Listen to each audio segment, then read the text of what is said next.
We're going to start like this. And then, this is going to be a short video, but it's going to be one that's kind of important. And I don't know exactly what to do with it. But here's the scenario. I haul containers. You haul containers. It is April, or close to April, and April is the rainy season. And I'm sure that when you heard the word rainy, it'll make you understand right away. Rain, container, trailer, top, leaky water, rejected by the customer. So here's a scenario that happened to me the other day, and I'm a little upset with it. Is it my fault? Maybe, kind of. When you run over the road, you start early. Now, when I say start early, I get up at 4:30, 5 o'clock in the morning, 35, 40 minutes to get in my truck, warm it up, check everything, get a chassis if I need it, and then head over to the rail yard to pick it up. So I did this. And I'm at the rail yard probably 6:30-ish, 6:45, somewhere in there. Anyway, so I get in there and I check in, show him my booking number. He says, go to row 3 or whatever it is, and you get a container from there. You get an empty. Now, at most container ports, in case you don't know, when he tells you row 3 and you're getting I'll just throw a name out there, Hapag-Lloyd container, you'll either get a high cube or a standard. The standard is a lower container, and the high cube, of course, is 13'6". So I go over to row 3, and they have stacks of containers, which I'll show you pictures of that. The packer driver comes, I'm already sitting there. When he comes, I jump out. I run over towards the packer and I tell him I'm here for a standard Hapag-Lloyd. He just shakes his head and he goes down, and I kind of follow after him. He goes and he, off the stack, grabs a box. He puts the box on my chassis. Time to get out. So I normally, after that happens, I pull up away from where the packer is, and you turn, and then you go back around and check out. I pull over to the side and stop, and I always, now because I got stopped once, I make sure that I zip tie all my locks on the pins, and then I open up the container door and I look inside to see if it's wet or there's a freaking hole in it. Because I know if I go to this customer with a freaking hole in it, he's going to say, sorry, rejected. And I had that happen to me. Luckily, I was able to go to a place not too far and they fixed it. But in this situation, it's not raining in Chicago. I open the door looks fine, but I do see I don't know exactly what they're called, they're salt bags. And there's some on the floor and there's some attached on the wall. And some outfits because these containers are going to go across the ocean. So what they do is they hang these salt bags, or whatever they are, on the container, on the walls around the container. So with that being said, it's not uncommon to see these salt bags. Like I said, it's not raining in Chicago and I don't see no water on the floor, but I see these salt bags. So I say, okay, no big deal. I'll have to toss them out somewhere, but I figure, well, okay, when I get out closer to where I'm going, which is Cedar Rapids, Iowa, I'll dispose of those bags. So I head towards Iowa. On my way out to Iowa, raining. Is it raining? It's freaking raining. It's raining. But it wasn't until I hit the Iowa line that it started raining. I didn't think anything of it. I went to my customer, and when I got there, I checked in. Tell me door 102. I go around the back. Get out, open up my doors, and what do I see? Water on the floor. What do you do in a situation like that? Close the doors and drive away? Or tell them in the tower, I have to go dry this thing out because it's wet. The guy was standing there watching me. I back into the door.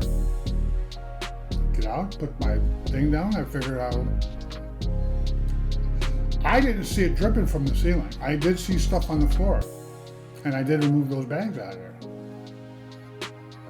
What should I have done? Called my dispatcher the second I opened the door? Maybe I probably should have. But I didn't do that. Because I figured, I don't know what I figured, to be honest with you. Maybe it's a dumb move on my part. And I deserve the results. Someone walks into your container, you can feel that, and you know when it's a Jeep. And I know that once I hear a Jeep, I'm good. Never heard the Jeep. Then I see the green light come on. When I seen that green light come on, I go, it's fucked. So out comes the guy and he says, well, we rejected your container. I said, okay. He says, even if you go dry it out, we're still not going to take it. At that point, I'm, oh shit. Okay. Pull up, I pull over, and I call my dispatch and I told them. It was not raining in Chicago. But I opened the door and it's wet. And I told them what the customer told me. They will not accept it, even if I dry it out. They're afraid of it. So I'm instructed to take it back to where I got it. At this point, I'm thinking fuel receipt, and they're not going to pay me. So I take it back to Chicago, take it back to the depot where I got it. And when I check in there, they open the doors because they always check it. I said, this thing was a leaker when I took it this morning. I told the guy that. I marked it up. But then he did something that kind of made me mad, and I did write this on my dispatch sheet, and I'll show it to you. And I also brought it to my officer's attention. He says, take it to 3, where I got it from. And I'm thinking, wait a minute. You're going to tell me to take this back to aisle 3 and it's a bad order? And it was raining in Chicago at that time, so when I opened the door, there's a lot of water on the floor. Yeah, take it to aisle 3. So as I'm going around to aisle 3, I'm thinking to myself, if I let aisle 3 packer pull this box off my chassis, he's going to put it back in that stack, and maybe one of my other guys will come in here later on or tomorrow to get a Hyundai box, and they're going to put that box on his chassis. Can't do that. So I jumped down and I ran up to the packer and I told him, I said, dude, this is a bad order box, and that guy told me to bring it to you. I don't think that's right. So he jumped on the radio and he goes, no, take it down to aisle 8. And I'll tell them that you're coming and we'll come down there and get that box. Okay, I did that. Then I went out and went back to the garage. Done. No. So I get my check and I grab my paperwork and I got a bunch of paperwork here. And I look at the dollar amount and I go, this thing, right? I look at this. And on there is that wet container. And on there it says what I said. And there's also a big 0 with a line through it, which means $0. And I also got a receipt, $200 and something, $270 worth of diesel fuel, which I paid that day. Let me make sure that's the right amount. Well, I bought 70 gallons of diesel, $217, I think it says. Can't read the writing that somebody wrote. So the scenario is they didn't pay me. Did I expect to get paid? Not really. But it's unfair to me because of the fact that it wasn't raining in Chicago. I did not see sunlight in the top of the container because it was kind of dark. But the floor looked dry. So what do you do in a scenario like this? I mean, I drive all the way to Iowa, and then I drive all the way back from Iowa. Should have been over $1,000 day, turned into a nightmare. My fault? I think partially, yeah. But what do you do in a situation like that? But the most important thing is, what do you do in the future? I can't afford to be doing this. I can't afford to grab a box that's dry, get out to almost Iowa and have it start raining, and then I get there and the freaking box wet. So what do? What is the solution for me as an owner-operator? Company driver just calls in, dude, the box is wet. And in the case of my company, he probably wouldn't get paid for that. But he wouldn't have to pay for the diesel fuel because that's not it. But, so what about me? What is my solution to this? Check the calendar? Check the weather? If it's raining in Chicago or if it's raining in Chicago, I could open the box and inspect the box and see if there's water dripping.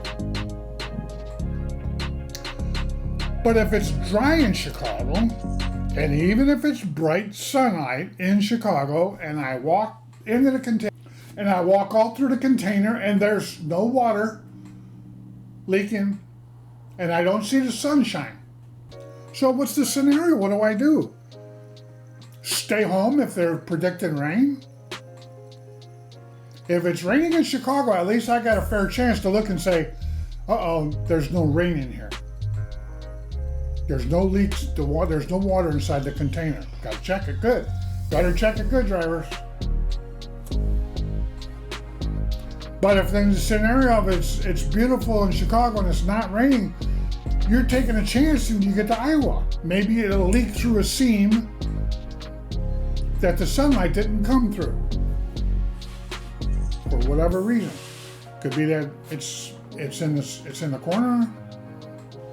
No sunlight shining through there. But don't forget now, I'm starting early.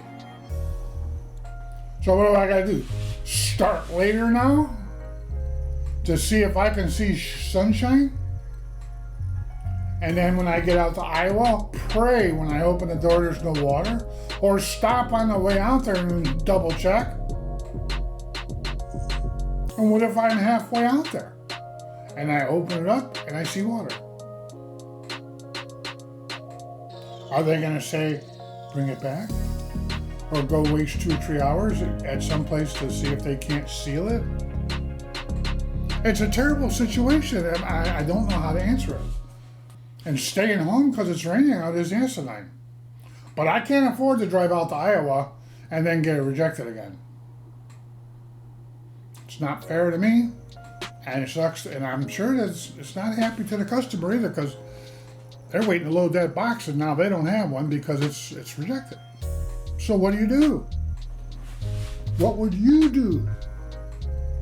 What should I do? Drink coffee, yeah.